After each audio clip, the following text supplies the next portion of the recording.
मागच्या लेक्चरमध्ये आपण कॉजेस ऑफ पॉलिटिकल बिहेवियर बघत होतो. म्हणजे पॉलिटिकल बिहेवियरची कारणं कुठची असतात. ओके, यामध्ये दोन कारणं असतात. पहिलं असतं इंडिव्हिज्युअल फॅक्टर. इंडिव्हिज्युअल फॅक्टर म्हणजे माणूसच असा असतो की तो पॉलिटिकल बिहेवियर करतो. यामध्ये तीन होते: self monitoring, locus of control आणि मॅकॅनिझम. हे तीन होते. ओके, ते आपण बघितलं. आता आपण पुढे जाऊया आणि ऑर्गनायझेशनल फॅक्टर बघूया. ओके, चालेल. ओके, ऑर्गनायझेशन फॅक्टर म्हणजे काय? संस्थाच अशा प्रकारची असते, संस्थेची धोरणच अशा प्रकारची असतात की त्यामुळे पॉलिटिकल बिहेवियर करायला आपल्याला संधी भेटते. एक लक्षात घ्या. आता बघा, जेवणाचे माणसं 100 आहेत समजा, आणि जेवणाची पॅकेट आहेत किती? फक्त 50. मग प्रत्येकजण पॉलिटिकल बिहेवियर करेल की 50 पॅकेट आपल्याला मिळायला पाहिजे. मात्र 100 पैकी 100 जर जणांना पॅकेट दिलं तर तिकडे काय पॉलिटिक्स करायचं काय कारणच येणार नाहीत. ओके, बघूया आता डायरेक्ट, जास्त वेळ नाही घेत. चालेल. The characteristic of the organisational have a greater influences on political behaviour than individual factor. Okay, म्हणजे बघा, ऑर्गनायझेशनची कॅरेक्टरिस्टिक कशी आहेत त्याचा पॉलिटिकल बिहेवियरवर जास्त फरक पडतो. कशापेक्षा? इंडिव्हिज्युअल फॅक्टरपेक्षा. Okay, organisation with certain kinds of culture and situation encourage political behaviour.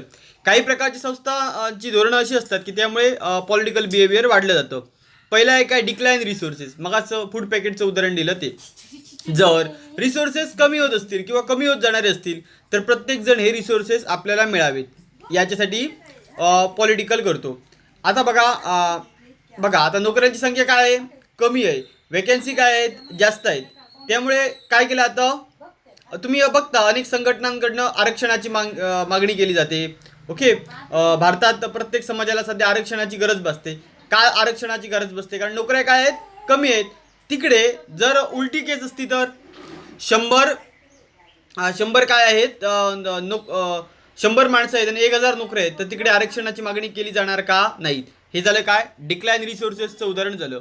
Political are more likely to be planned when resources are declined or pattern of the allocation of the resources changing. Such situation is more likely to occur during times downsides. In such situation, employee feel threatened and engage in protect the resources that they have.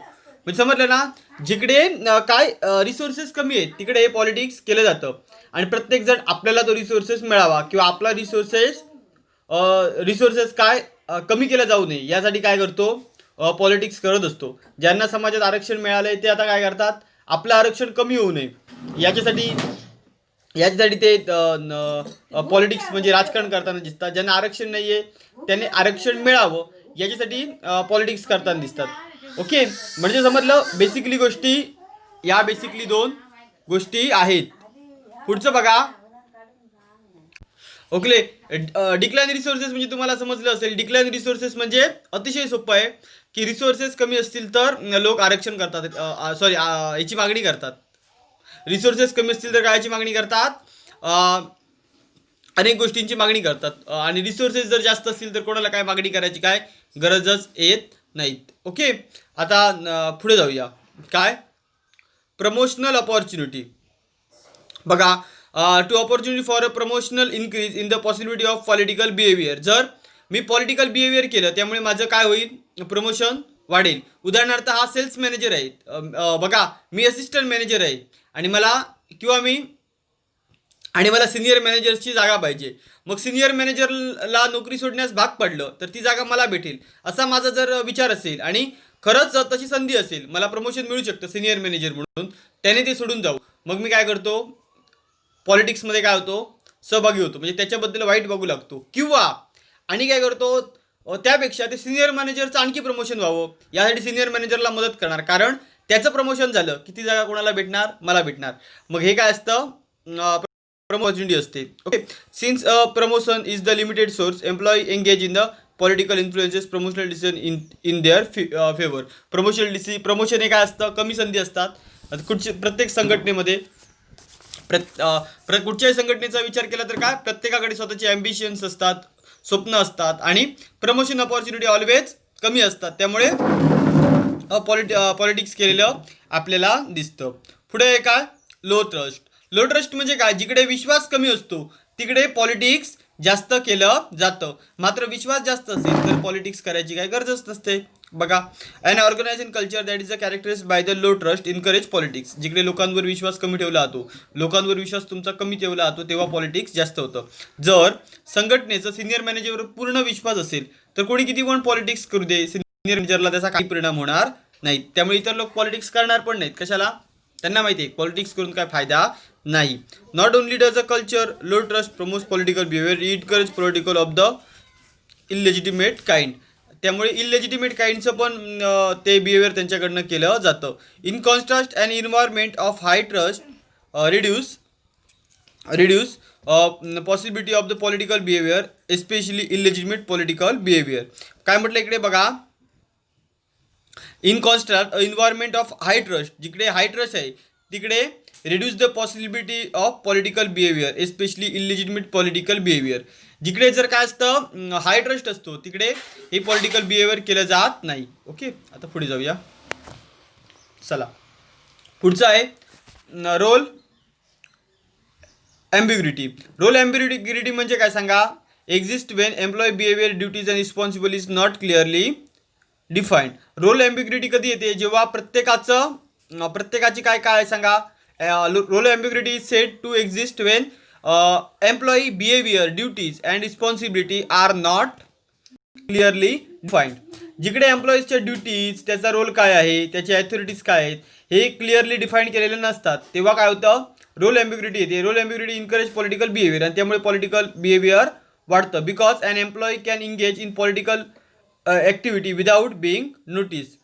The greater the role ambiguity, greater the possibility of the political activity. जर तुमचं काम नक्की काय आहे ना हेच ठरवलं नाही तर प्रत्येक जण काय करतो, पॉलिटिक्स करतो. कारण बऱ्याच जणांना आपलं काम काय, ड्युटी काय आहे काहीच माहीत नसतं. पण हे जर प्रत्येकाला सांगितलं तुझं हे काम आहे, तू हे करावं, तुझी अथॉरिटी ही आहे, तर ते पॉलिटिकलमध्ये इंगेज होणार नाहीत. पुढे काय, परफॉर्मन्स. म्हणजे तुम्ही जेव्हा तुमची स्वतःची कंपनी असेल तिकडे पॉलिटिक्स होऊ नये याच्यासाठी काम करावं. एक लक्षात घ्या, स्वतः पुढे जायचं असेल तर पॉलिटिक्स करावं, मात्र माझी कंपनी आहे त्या कंपनीचं नुकसान होऊ नये तर पॉलिटिक्स करू नये. तुमचा काय विचार आहे तर तुम्ही बघायला पाहिजे. ओके, बघा, परफॉर्मन्स इव्हॅल्युएशन सिस्टीम आहे. बघा पुढे, political activity is most like to the flourish when the organisational performance evaluation system. Political activity कधी होते सांगा, जेव्हा सब्जेक्टिव्ह आणि ऑब्जेक्टिव्ह. सब्जेक्टिव्ह म्हणजे समजले ना, तुम्ही थिअरी पेपर लिहिता त्याला सब्जेक्टिव्ह म्हणतात. ऑब्जेक्टिव्ह म्हणजे तुम्ही MCQ लिहिता तेव्हा. सब्जेक्टिव्ह क्रायटेरिया म्हणजे काय, जिकडे नक्की क्रायटेरियाच ठरले नाही आहेत, फक्त आपलं वर बघून तुम्हाला मार्क घातले जातील. ऑब्जेक्टिव्ह म्हणजे काय, स्पेसिफिक दिलं, आणि सब्जेक्टिव्ह म्हणजे तुम्हाला काय दिलंच नाही आहे. सब्जेक्टिव्ह क्रायटेरिया असेल तर काय होईल, पॉलिटिक्स होईल. Have single outcome measure. Single outcome measure म्हणजे काय ते बघा. सिंगल आउटकम मेजर म्हणजे काय, तुमचा एकच हे बघितलं जाईल, गुण बघितलं जाईल आणि तुम्हाला मार्क्स दिले जातील, तेव्हा पॉलिटिक्स होऊ शकतं. Have significant time gates between the performance and appraisal. जर गॅप असली कशामध्ये, खूप महत्त्वाची, की परफॉर्मन्स आणि ॲप्रिझल. परफॉर्मन्स म्हणजे मी काय काम केलं, ॲप्रिझल म्हणजे काय, माझे मूल्यमापन. या दोघांमध्ये जर समजा एक सिग्निफिकंट गॅप असली, ती जाणू शकत असेल तर त्या संघटनेमध्ये काय होऊ शकतं, पॉलिटिकल होऊ शकतं. बघा, subjective criteria give rise to ambiguity. Subjective criteria म्हणजे काय, ॲम्बिग्युरिटी म्हणजे काय, आपली धोरणं, आपलं जे काही नियम आहेत ते सगळे स्पष्ट नाही तर त्याला म्हटलं जातं का, ॲम्बिग्युरिटी. सब्जेक्टिव्ह क्रायटेरियामुळे ॲम्बिग्युरिटी वाढते. ओके, पुढचं बघा, when performance appraisal is in the form of the single outcome measure employee feel encourage to do where it takes look good.